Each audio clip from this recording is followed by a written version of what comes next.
الله الرحمن الرحيم. هذه منظومة تلقين عقيدة للأطفال بصوت مبارك شيخ علي حسن سوني. الحمد لله عظيم شانه بكل نعمة هو رباني، ثم الصلاة والسلام أبدا على النبي الهاشمي أحمد.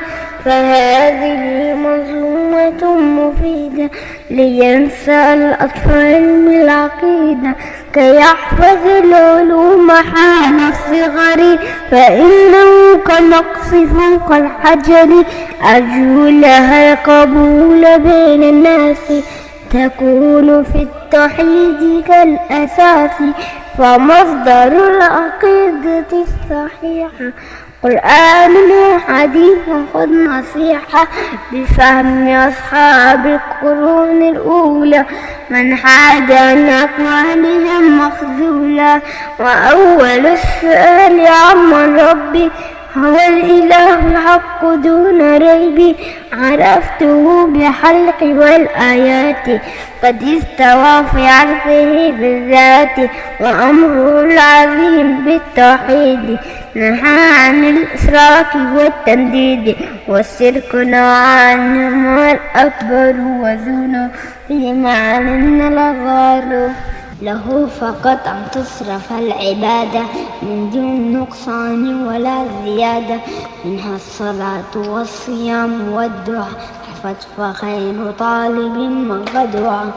شروطها الإخلاص والمتابعة حتى تكون يا بني نافع، الإسلام والإيمان والإحسان أصول هذا الدين والأركان.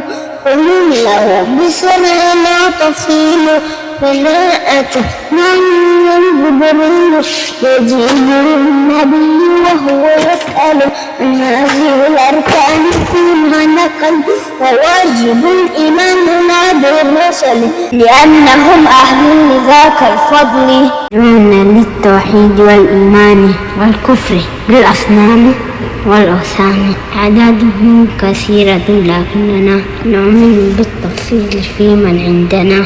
20 بعد 5 قد وردت، أسماءهم معلومة اشتهرت، والأول منصور بالطوفان، والخاتم بصير من عدنان. نبينا مبعوث للأنام جميعهم بدينه الإسلامي، فلا رسول بعده ولا نبي، لأنه الأخير منهم يا صبي. أخلاقه عظيمة وجدانه، الصدق والعدل مع الأمانة، وأجبنا تجاهه محبته، طاعته وتعظيمه ونصرته، وحب آل البيت والصحابة لمن يريد الفوز والإصابة.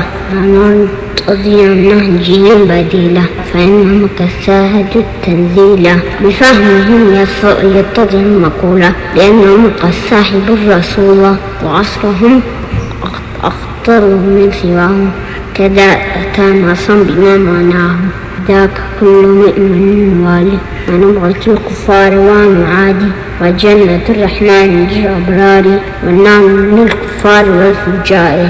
فنسأل الله نرى الإخلاص والفوز بالجنة والخلاص.